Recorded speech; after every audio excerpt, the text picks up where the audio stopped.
আমরা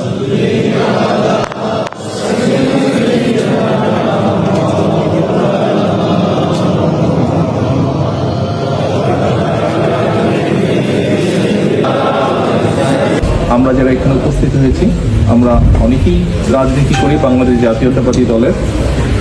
এর বাইরেও ফসলেবৃন্দ উপস্থিত আছেন যারা দেশনেত্রী খালেদা জিয়াকে একজন নেত্রী হিসাবে পছন্দ করে।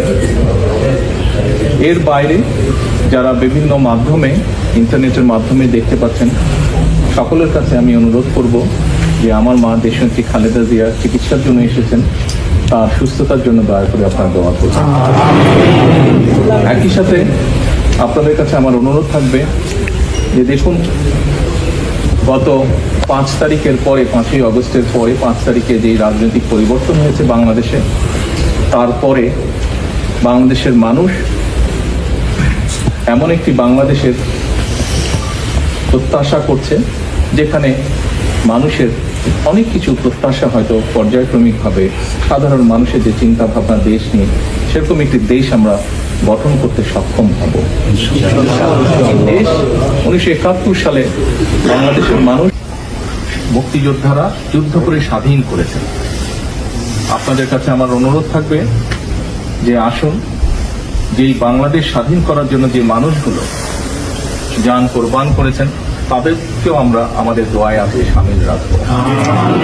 90 এবং পরবর্তীতে যে স্বৈরাচার দেশ থেকে পালিয়ে গিয়েছে 5 তারিখে, সেই স্বৈরাচারের সময় বিগত 15 বছর বিএনপি সহ বিরোধী দলের, অন্যান্য বিরোধী দলের বহু নেতাকর্মী শহীদ হয়েছেন, গুম হয়েছেন, খুন হয়েছেন, অত্যাচারিত হয়েছেন, নির্যাতিত হয়েছেন।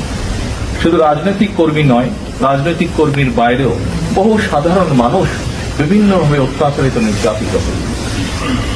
এর বাইরে বিগত জুলাই আগস্টের আন্দোলনের সময় বহু মানুষ, দল মত নির্বিশেষে বহু মানুষ শহীদ হয়েছে।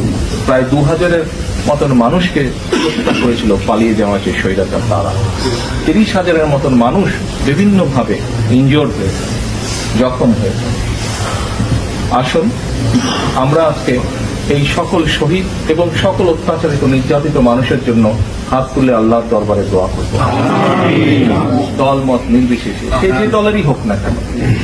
একই সাথে আমরা আল্লাহর কাছে চাইবো আজকে হাত তুলে যে প্রত্যাশা নিয়ে বাংলাদেশের মানুষ নিজের দেশকে একটি ভালো জায়গায় দেখার জন্য ভবিষ্যতের দিকে তাকিয়ে আছে, আল্লাহ যাতে আমাদেরকে সেই তৌফিক দেন।